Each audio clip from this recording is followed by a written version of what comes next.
franceinter.fr.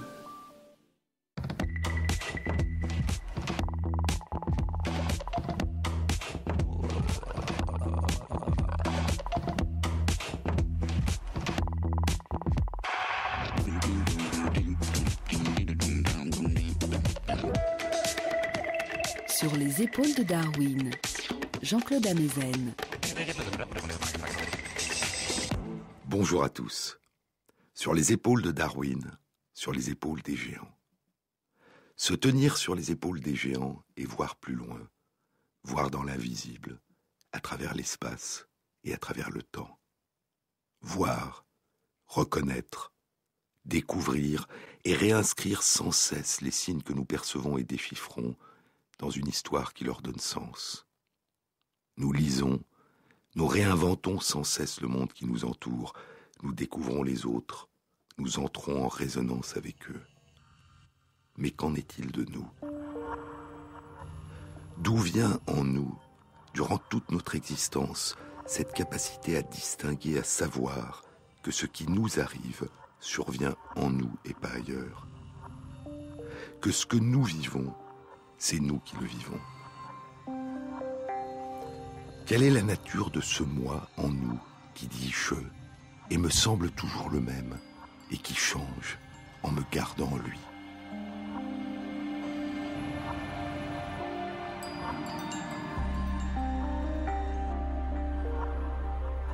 Dans le bouddhisme, la notion d'un moi est une illusion, dit Cyrus Tvet dans La femme qui tremble. Il n'y a pas de moi. Certains psychologues et chercheurs en neurosciences partagent cette idée, d'autres pas. Le modèle du moi qu'a élaboré Freud était complexe, dynamique, divisé en trois et provisoire. Il était persuadé que la science allait développer ses idées, et elle l'a fait, mais dans plusieurs directions contradictoires. Donald Winnicott laissa entrer un peu plus d'air que Freud dans la chambre de notre psychisme. Il pensait que nous avons tous un vrai moi, et des faux moi. Nos moi sociaux ont nécessairement des dimensions fausses, le sourire poli ou le « je vais bien, merci » en réponse au « comment allez-vous ». Je ne sais pas ce qu'est un moi, poursuit Cyrus Tvet. Le définir, quelle qu'en soit la signification, est à l'évidence un problème sémantique, une question de frontières et de perception. Je sens que j'ai un moi, mais à quoi correspond-il ? Est-ce tout ce qui est à l'intérieur des frontières de mon corps ? Pas vraiment. Quand est-elle arrivée, cette sensation de moi ? Je ne m'en souviens pas. Mais je sais que l'idée de secret en fait partie.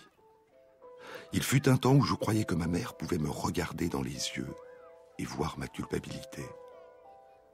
Dans Ce que savait Maisie, l'écrivain Henry James identifie une sensation nouvelle qui a commencé à émerger dans l'enfant qui est l'héroïne de son roman.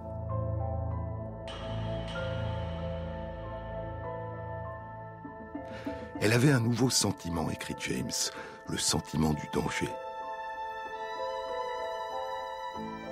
Et face à ce sentiment, allant à sa rencontre, un remède émergea, l'idée d'un moi intérieur, ou en d'autres termes, l'idée de secret. Maisie découvre ce lieu en nous, où nous pouvons nous retirer, le lieu où nous nous cachons sans être vus par les autres, le refuge où nous nous retirons quand nous sommes effrayés, ce sanctuaire sombre qui rend possible les mensonges, mais aussi les rêveries et les dialogues avec nous-mêmes. Les tout petits enfants racontent souvent leurs pensées à voix haute. À l'âge de 3 ans, ma fille bavardait pendant qu'elle jouait. Mais plus tard, la narration cessa. Sophie pouvait jouer durant des heures en silence, absorbée, mais sans parler. Son narrateur était entré à l'intérieur. Est-ce le moment où un tournant a lieu ? Est-ce cette arène intérieure de pensée et de jeu que beaucoup d'entre nous identifient à un moi ? Est-ce notre version ressentie du « je pense donc je suis » de Descartes ? Demande Cyrus Tvet. Il est probable que l'émergence de notre moi précède le moment de l'émergence de la notion de secret. Il est possible que notre moi soit déjà présent dès notre naissance, avant même notre naissance. Et pour le nouveau-né, le nourrisson, le tout petit enfant, le monde et les autres font probablement partie de lui. Il les inscrit en lui. Sa mère fait partie de son moi.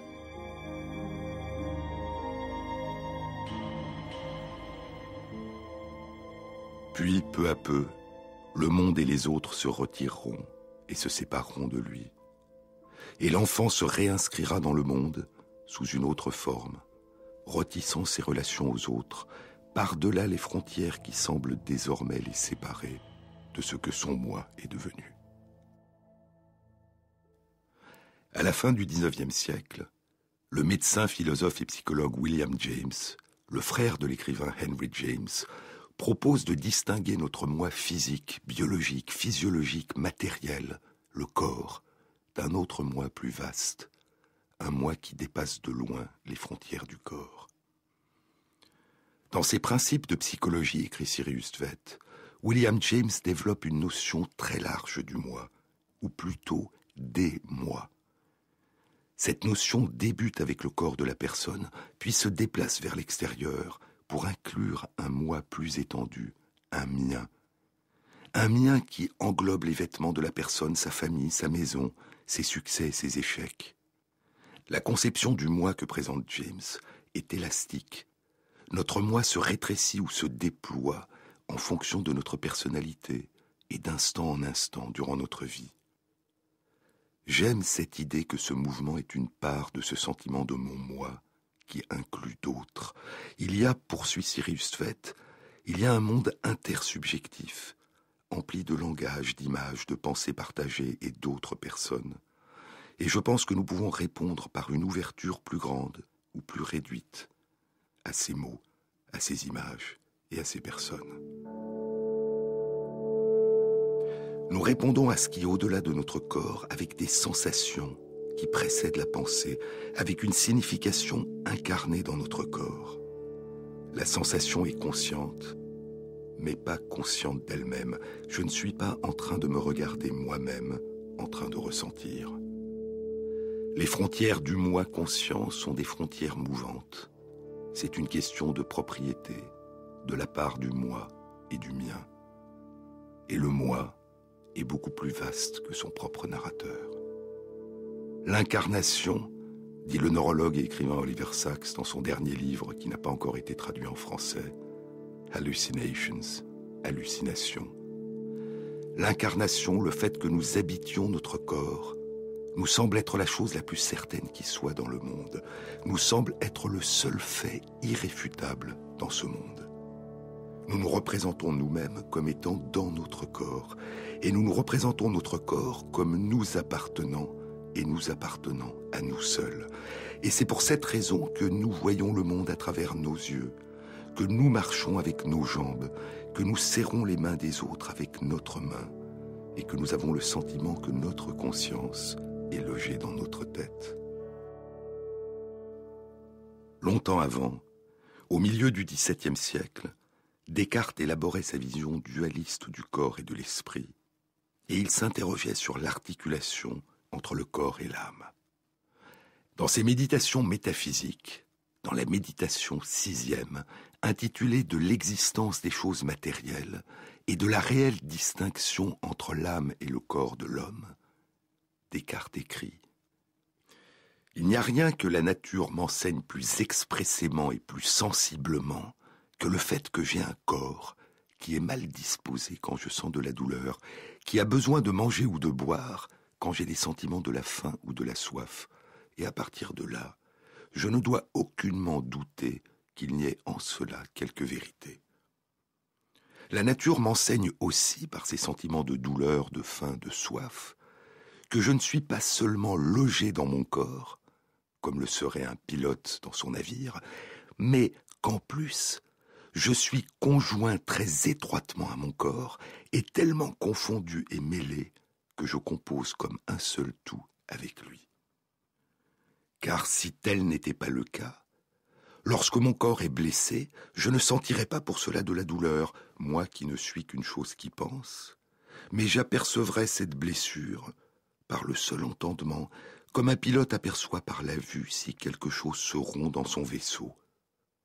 Et lorsque mon corps a besoin de boire ou de manger, je connaîtrai simplement cela même, sans en être averti par des sentiments confus de faim et de soif. Car tous ces sentiments de faim, de soif, de douleur proviennent et dépendent de l'union et comme du mélange de l'esprit et du corps.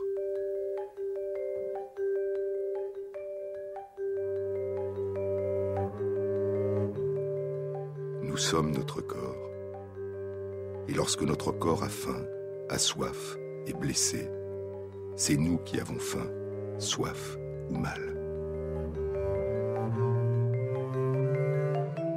À l'époque où Descartes écrivait ces lignes sur ce problème de la distinction et de l'union du corps et de l'âme, ce qui pour lui était un problème n'en était pas un pour Spinoza. Spinoza pensait que le corps et l'esprit sont une même chose, vue sous deux angles différents. Et dans cette vision, la conscience que nous avons d'être notre corps devient une évidence. Pourtant, cette évidence de ne faire qu'un avec notre corps, cette certitude fondée sur ce que nous avons ressenti, connu, vécu durant toute notre existence, peut parfois soudain s'effacer, voler en éclats. Et nous pouvons alors vivre la sensation étrange d'être en dehors de notre corps, d'être ailleurs, en train de regarder de loin notre corps, une sensation qu'on appelle en anglais « an out-of-body experience », une sensation de sortie hors de notre corps. Cette expression « out-of-body experience » semble avoir été utilisée pour la première fois durant les années 1960 par la psychologue Celia Green, qui travaillait à l'université Oxford. Elle a publié les récits de cette expérience vécue par plus de 400 personnes qu'elle avait recueillies après avoir lancé un appel à témoignages dans des journaux et à la radio, à la BBC. De nombreuses explications surnaturelles ou mystiques, dit Oliver Sacks dans Musicophilia, l'amour de la musique, de nombreuses explications surnaturelles ou mystiques ont été proposées pour expliquer cette sensation. Mais cette sensation a aussi été, depuis plus d'un siècle, un sujet de recherche en neurologie. Ces expériences de sortie hors de son corps peuvent survenir chez des personnes plongées dans une profonde méditation. Mais elles peuvent aussi surgir chez des personnes dont certaines régions du cerveau sont soudain stimulées par une crise d'épilepsie ou par une migraine. Ou encore, lorsque le cerveau ne reçoit plus assez de sang, en cas d'arrêt cardiaque, d'hémorragie importante ou dans des états de choc. La personne a alors l'impression de ne plus être dans son corps, poursuit Sacks, mais au dehors. Et le plus souvent, elle est en train de se regarder à partir d'un point de vue situé à 2 ou 3 mètres au-dessus de son corps. La personne semble voir clairement la pièce et les autres personnes et les objets, mais à partir d'une perspective aérienne.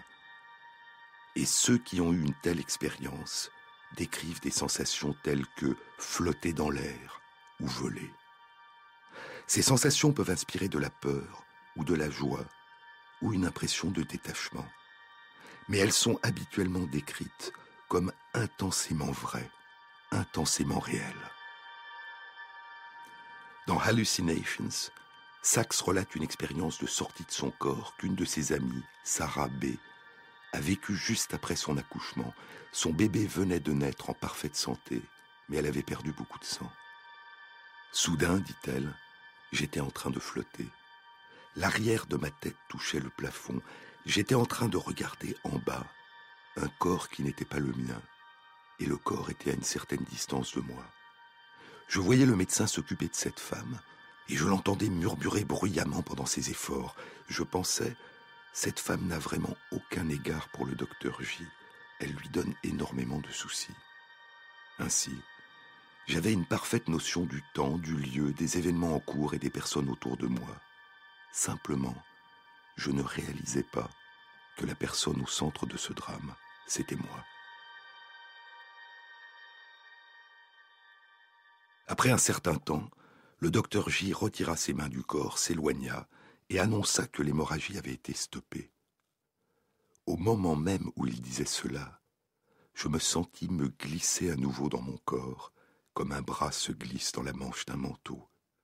Je n'étais plus en train de regarder le médecin d'en haut, à distance. Il était au-dessus de moi, tout proche.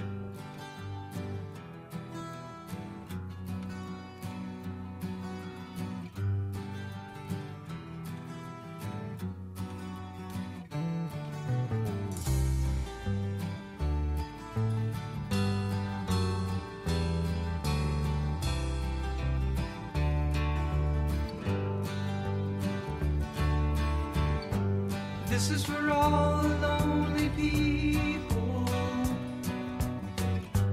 thinking that life has passed them by. Don't give up until you drink from the silver cup and ride that highway in the sky. This is for all the single people, thinking that love has left them dry.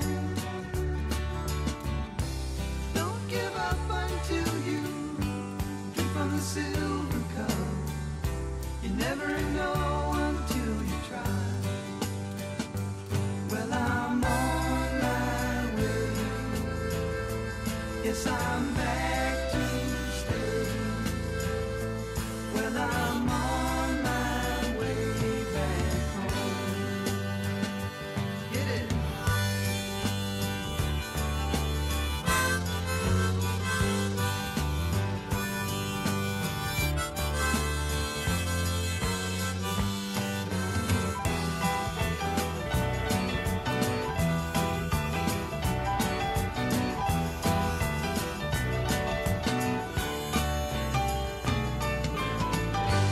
This is for all the lonely people, thinking that life has passed them by. Don't give up until you drink from the silver cup. Never take you down or never give you up. You'll never know until you try. Jean-Claude Amezen sur France Inter. Sarah avait eu une chute importante de tension artérielle, dit Oliver Sacks, et c'était probablement le fait que son cerveau ne recevait plus assez d'oxygène qui avait causé sa sensation de sortie de son corps. Mais son anxiété pouvait aussi avoir été un facteur additionnel, étant donné que, bien que sa tension artérielle soit toujours très basse, cette sensation de sortie de son corps avait cessé au moment même où elle avait été rassurée d'apprendre que l'hémorragie était stoppée.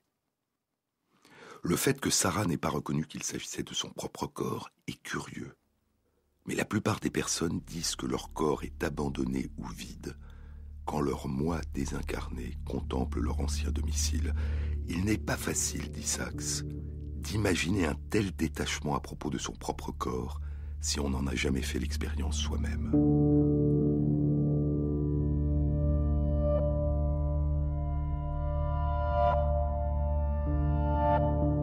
Souvent, cette sensation de sortie de son corps s'accompagne d'une sensation de grande acuité visuelle et intellectuelle. Et Sacks parle d'une autre amie qui avait ressenti qu'elle pourrait facilement résoudre n'importe quel problème. Malheureusement, ajoutait-elle avec humour, malheureusement, aucun problème ne s'est présenté à moi. De nombreux témoignages parmi ceux qu'avait recueillis la psychologue Celia Green rapportent la même impression. Mon esprit était plus clair et plus actif qu'auparavant. Et elle écrit que ces personnes avaient l'impression qu'elles pourraient trouver une réponse à n'importe quelle question qu'elles décideraient de se poser. Parfois, cette sensation de sortie hors de son corps peut survenir chez des personnes en train de vivre une near-death experience, une sensation de mort imminente. Et parfois aussi, de telles expériences peuvent causer une profonde transformation de la personne. Dans Musicophilia, Sacks raconte l'histoire extraordinaire qu'a vécue un chirurgien orthopédiste, Anthony Cicoria. C'est 13 ans plus tôt, Tony Cicoria a 42 ans. C'était un bel après-midi d'automne, écrit Sacks. Une réunion de famille dans un restaurant près d'un lac. Il faisait beau, un peu de vent. et il remarqua quelques nuages d'orage au loin qui annonçaient la pluie. Il sortit du restaurant pour appeler sa mère d'une cabine téléphonique. Cela se passait en 1994, avant l'époque des téléphones portables. Il se souvient encore de chaque seconde de ce qui s'est alors produit. J'étais en train de parler à ma mère, dit Chicoria. Il y avait un peu de pluie, le tonnerre au loin. I was just getting ready to hang up the phone. Puis ma mère raccrocha. I had the phone right about here. All of a sudden, Le téléphone était à 30 cm de moi. Quand je fus frappé par la foudre, je me souviens d'un flash de lumière surgissant du téléphone.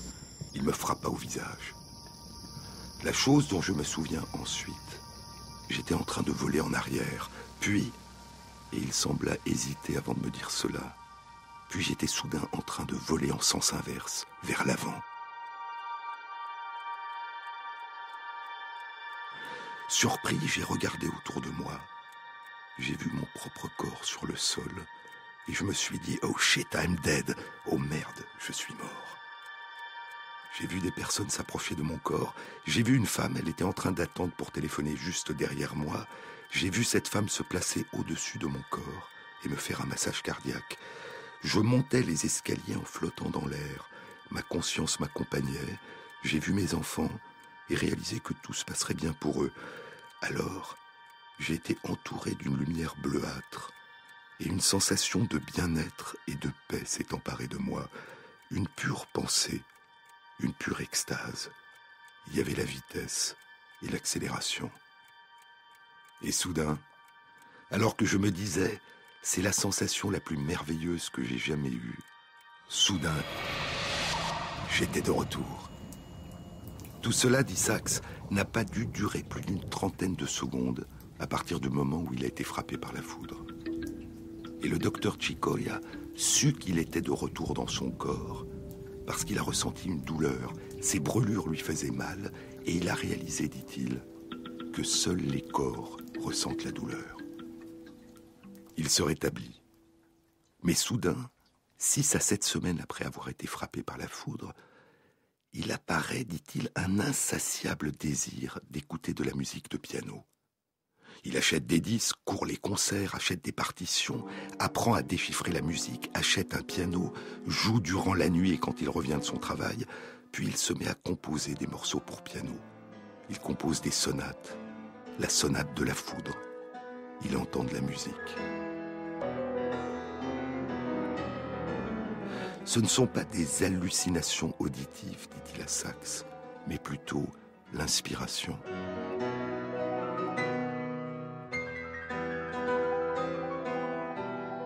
Mais revenons à la sensation de sortie de son corps. Pourrait-elle être due à l'activation d'une région particulière du cerveau? Et si oui, laquelle?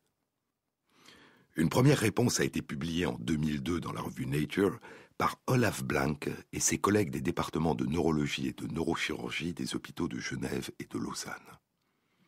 Le sous-titre de la brève publication était « La région du cerveau qui peut induire une out-of-body experience a été localisée ». Pour pouvoir comprendre, il faut remonter le temps de plus d'un demi-siècle, à la période où le neurochirurgien Penfield est en train d'explorer le cerveau des patients qu'il va opérer. Souvenez-vous, je vous en ai déjà parlé. C'est notre cerveau qui nous permet de ressentir la douleur quand une partie de notre corps est lésée. Mais notre cerveau lui-même, qui est protégé des agressions de l'extérieur par les os de notre crâne, est, de manière apparemment paradoxale, le seul organe de notre corps qui est lui-même insensible à la douleur. Et pour cette raison, durant une opération de neurochirurgie, après une anesthésie locale qui permet d'ouvrir le crâne de manière indolore, le neurochirurgien peut, sans provoquer aucune douleur, stimuler une région précise du cerveau d'une personne consciente à l'aide d'électrodes qui vont produire une activation des cellules nerveuses de cette région. Durant les années 1940 et 1950, Penfield, avant de réaliser l'intervention chirurgicale qui permettra de retirer du cerveau une tumeur ou une petite région responsable de crises d'épilepsie incurables par des traitements médicaux, stimule à l'aide d'électrodes les régions voisines de la lésion du cerveau de ces patients pour s'assurer que la zone qu'il va retirer n'est pas impliquée dans une fonction essentielle comme la vue, l'audition, le langage. Et Penfield demande à ses patients de décrire ce qu'ils ressentent lorsqu'ils stimulent différentes régions de la surface de leur cerveau. Et il découvrira à la surface de chacune des moitiés de notre cerveau, dans chacun de nos 2 hémisphères cérébraux, l'existence de plusieurs schémas, de plusieurs cartes vivantes de taille extrêmement réduite, qui correspondent chacune à une moitié de notre corps.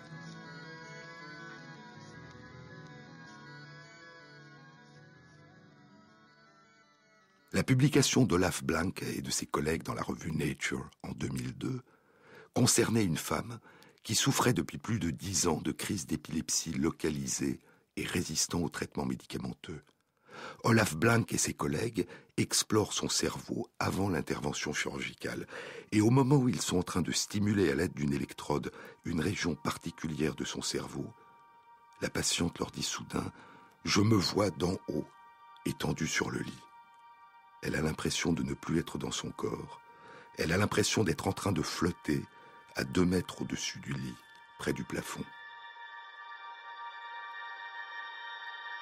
La région dont la stimulation induit cette sensation est le gyrus angulaire droit, ce qui suggère pour la première fois la participation de l'activation de cette région ou de régions proches dans cette sensation de lévitation et de sortie de son propre corps. 5 ans passeront, et en 2007, des chercheurs de l'université d'Anvers et de Louvain, en Belgique, publient dans le New England Journal of Medicine une autre étude de stimulation du cerveau par des électrodes avant une intervention de neurochirurgie. À chaque fois que l'électrode active certaines régions précises de son cerveau, le patient vit une expérience de sortie de son corps qui peut durer jusqu'à une 20aine de secondes. L'une de ces régions est la même que celle qui avait été décrite par Olaf Blanke 5 ans plus tôt, le gyrus angulaire droit. Mais la stimulation d'autres régions contiguës dans l'hémisphère droit a le même effet, ce qui suggère la participation de plusieurs régions dans l'induction de cette étrange out-of-body experience. Il y a des choses, dit Thomas Metzinger, qui dirige le groupe de philosophie théorique à l'université de Mainz en Allemagne, il y a des choses comme la sensation d'être soi, d'être son propre corps, dont la plupart des personnes pensent qu'elles ne peuvent pas être explorées par les sciences biologiques. Mais nous savons désormais que c'est possible.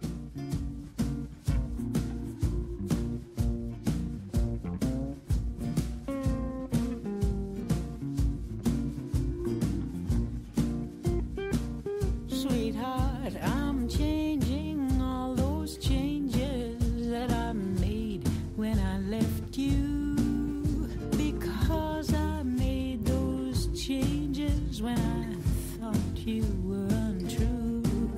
Well, now you're gone and I find I'm wrong, and there's nothing I can do except to change up all those changes that I made when I left you, to change up all those changes that I made when I left you.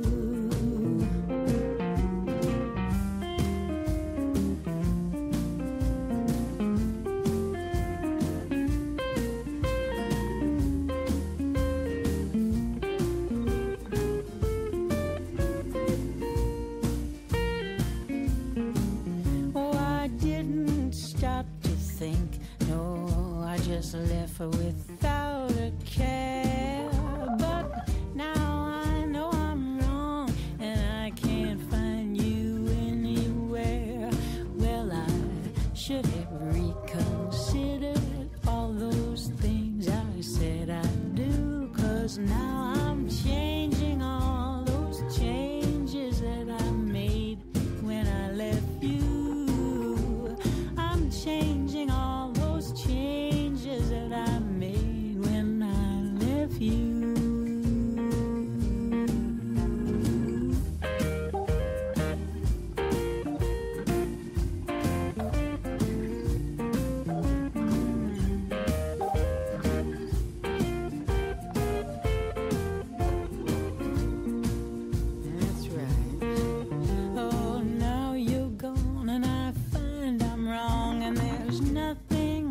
can do except to change up all those changes that I made when I left you. To change up all those changes that I made when I left you.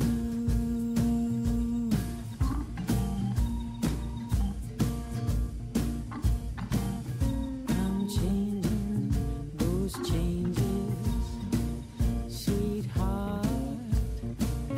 I'm changing those changes.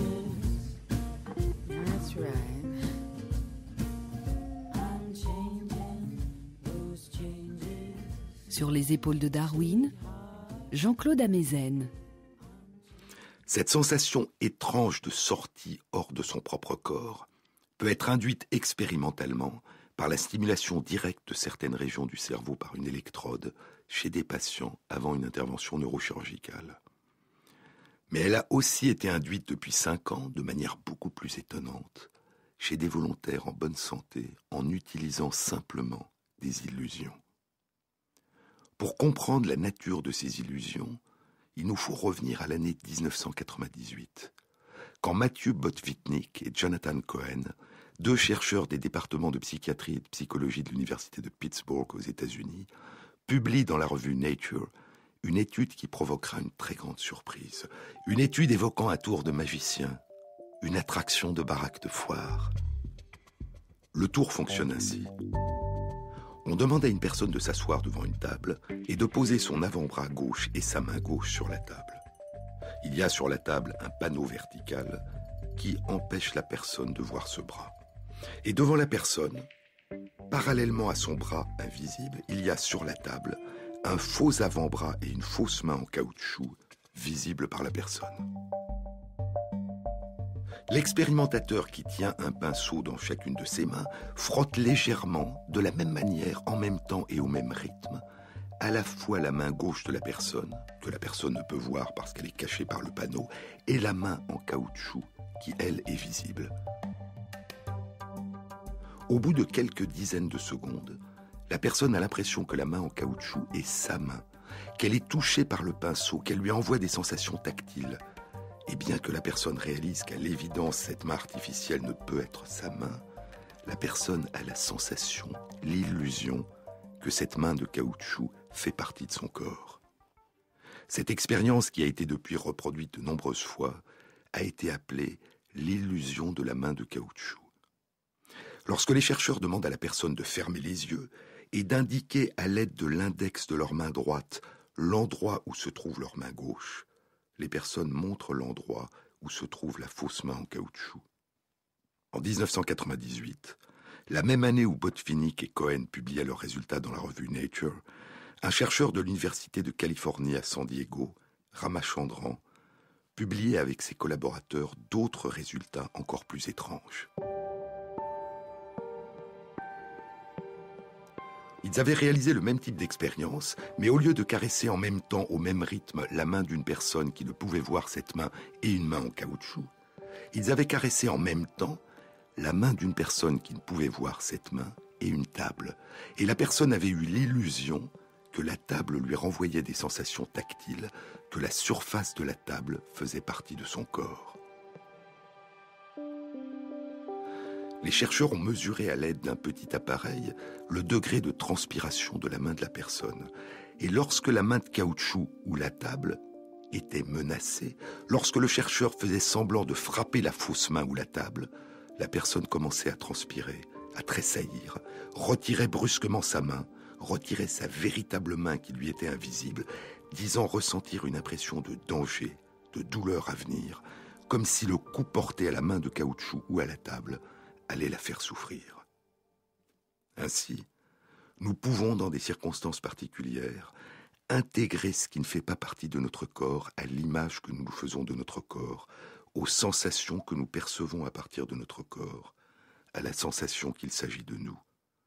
On peut alors nous toucher en touchant un endroit où nous ne sommes pas. On peut alors nous menacer en menaçant un endroit où nous ne sommes pas. Nous sentons le pinceau sur notre main. Nous voyons la main de caoutchouc ou la table être caressée au même rythme par un pinceau et soudain, Notre perception tactile et notre perception visuelle se croisent, se fondent, et transforment pour un temps cet objet, cette main en caoutchouc, cette portion de table, en une partie de nous.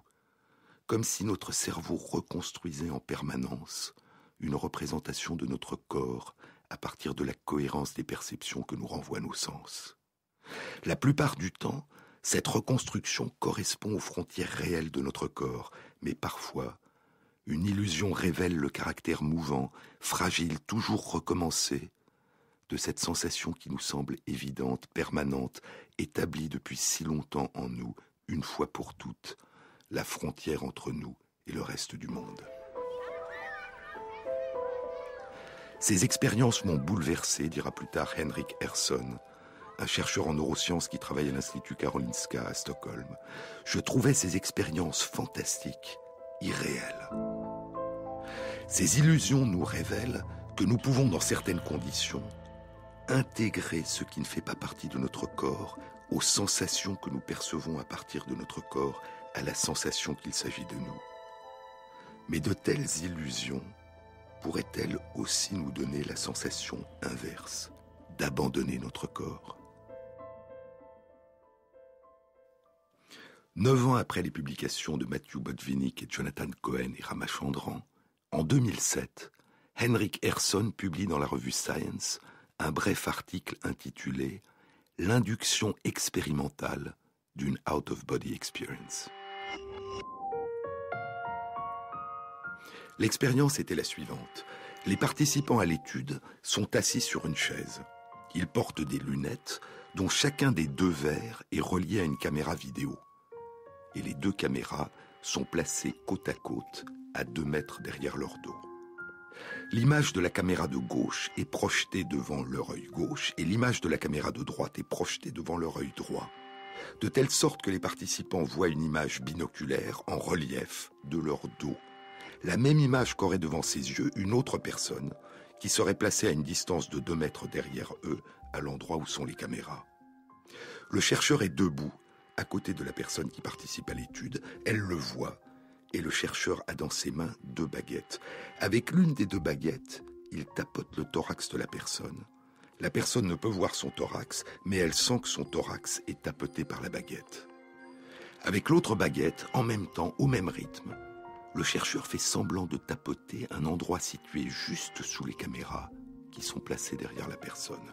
Et très rapidement, parfois au bout d'une dizaine de secondes, les participants ont l'impression bizarre d'être sortis de leur corps, d'avoir flotté et d'être assis derrière leur corps à l'endroit où sont placées les caméras. Et ils ont souvent un rire nerveux, surpris. Vous avez vraiment la sensation que vous êtes assis à un autre endroit dans la pièce, dit Ersson, qui s'est pris lui-même comme sujet de son étude, et d'être en train de regarder cette chose devant vous, qui a l'air d'être vous, et vous savez que c'est vous, mais vous n'avez pas la sensation que c'est vous. Au bout de 2 minutes, les chercheurs ont interrompu l'expérience et demandé aux participants de remplir un questionnaire, leur proposant une série de réponses possibles quant à leurs sensations, et les participants répondent tous qu'ils étaient assis derrière ce qui avait l'air d'être leur corps et qu'ils étaient en train de regarder ce corps de dos. Comme dans l'expérience de la main de caoutchouc, Henrik Ersson a mesuré le degré de transpiration des participants. Et lorsqu'il a menacé avec un marteau, lorsqu'il a fait semblant de frapper l'espace vide situé un peu en dessous des 2 caméras derrière les participants se sont mis soudain à transpirer. Ils ont eu une réponse émotionnelle à cette menace, comme s'ils étaient réellement situés à 2 mètres derrière leur corps, et dans leur réponse au questionnaire, ils ont dit avoir ressenti de l'anxiété. Et ainsi, écrit Ersson, il y a 2 composantes à notre sensation d'être localisés à l'intérieur de notre corps. Premièrement, les informations visuelles que nous percevons nous procurent des renseignements indirects sur la localisation de notre corps dans l'environnement. Le deuxième facteur essentiel est la détection d'une corrélation entre les informations visuelles et les informations tactiles. Ainsi, cette corrélation entre nos perceptions visuelles et les perceptions que nous recevons de nos autres sens nous suffisent pour déterminer la localisation de notre corps. Ces résultats représentent une avancée fondamentale, conclut Ersson, parce que notre expérience naturelle d'être dans notre corps constitue la base de notre conscience de soi, de notre conscience d'être nous.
Jean-Claude Amezen, sur les épaules de Darwin. Dans le même numéro de la revue Science du mois d'août 2007, où Eric Herson et ses collaborateurs publiaient leur bref article intitulé « L'induction expérimentale d'une out-of-body experience », Olaf Blanke, qui avait décrit 5 ans plus tôt la première induction chez un patient avant une intervention de neurochirurgie d'une sensation de sortie de son corps par une stimulation directe d'une région du cerveau par une électrode. Dans ce même numéro de la revue Science, Olaf Blanke, qui travaille maintenant dans le département de neurosciences cognitives de l'École polytechnique de Lausanne, publie avec Bigna Legenhager et ses collègues une étude qui utilise un dispositif expérimental semblable et qui rapporte les mêmes résultats. Le titre de leur publication est « Je vois, donc je suis », une manipulation de la conscience de soi corporelle. Les chercheurs avaient créé une dissociation entre ce qui est vu et la sensation de toucher, et les personnes avaient eu la sensation d'être sorties de leur corps.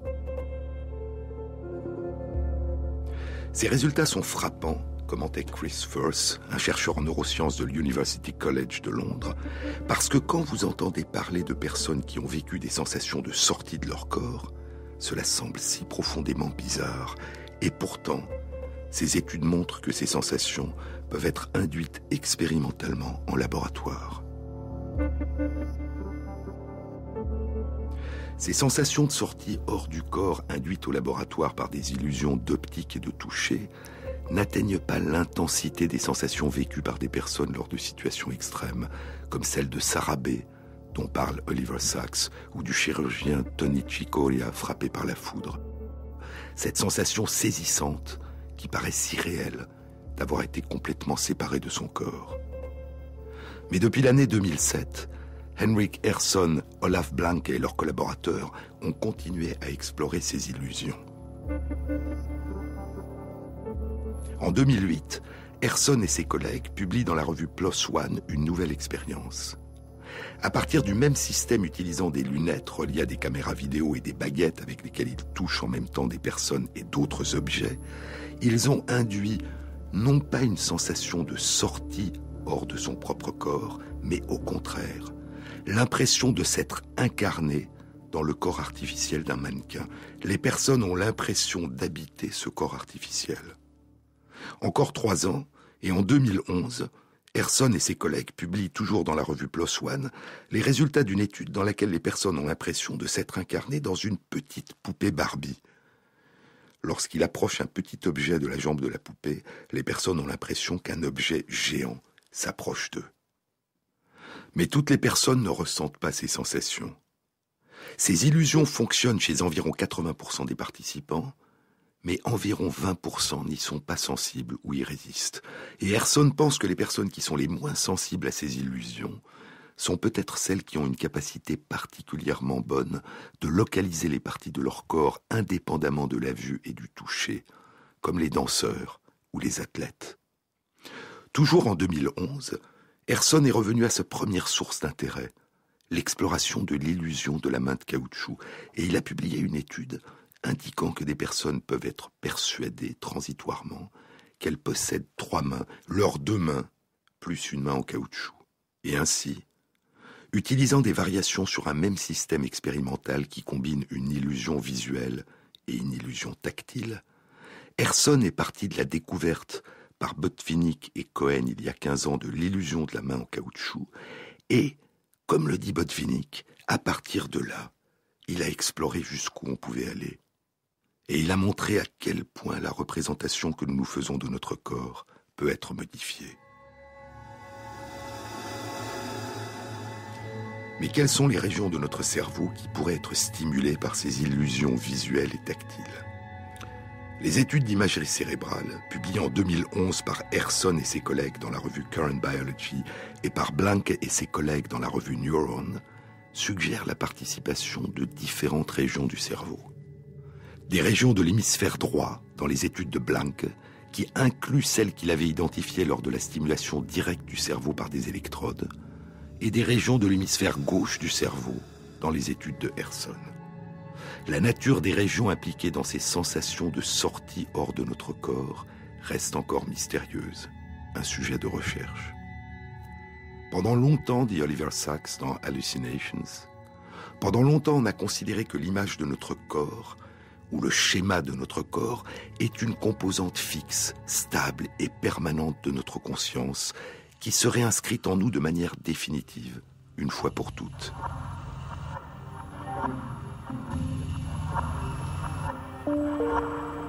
En perturbant la corrélation habituellement étroite entre la vue, le toucher et la proprioception, ces informations que nous renvoient continuellement nos muscles et articulations sur la position et les mouvements des différentes parties de notre corps, en perturbant cette corrélation habituellement étroite entre notre vue, notre toucher et notre proprioception, la représentation de notre corps qui émerge continuellement dans notre cerveau peut être facilement modifiée.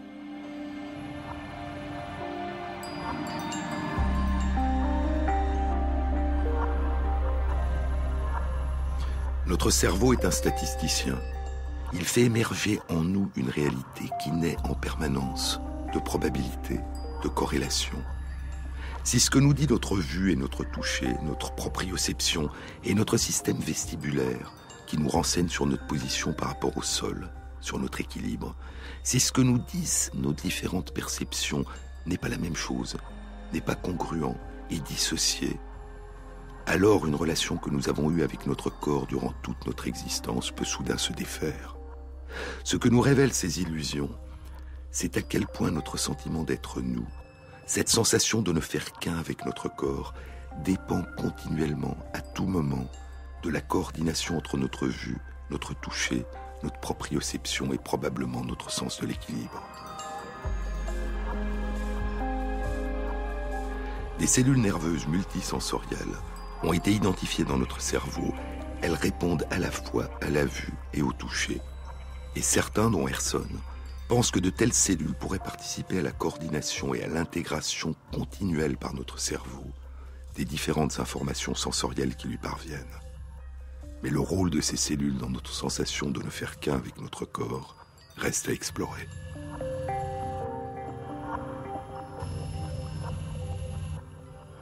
Les études dont je vous ai parlé aujourd'hui nous renseignent sur les mécanismes qui pourraient être impliqués dans ces sensations étranges de ne plus habiter notre corps ou d'habiter un autre corps que le nôtre. Mais elles ne nous révèlent pas, pour l'instant, les mécanismes qui expliquent ce mystère qu'évoquait Descartes il y a près de 5 siècles et qu'avait déjà exploré avant lui Aristote puis tant d'autres. Ce sentiment profond, cette évidence d'être notre corps, de ne faire qu'un avec lui, ce sentiment permanent d'être nous.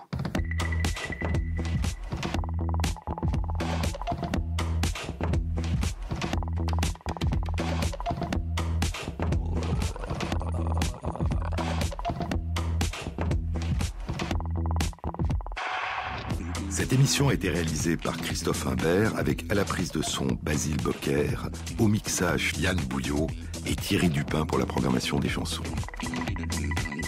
Et merci à Christophe Magère qui intègre sur la page de l'émission sur le site franceinter.fr les références aux articles scientifiques et aux livres dont je vous ai parlé. Bon week-end à tous, à la semaine prochaine.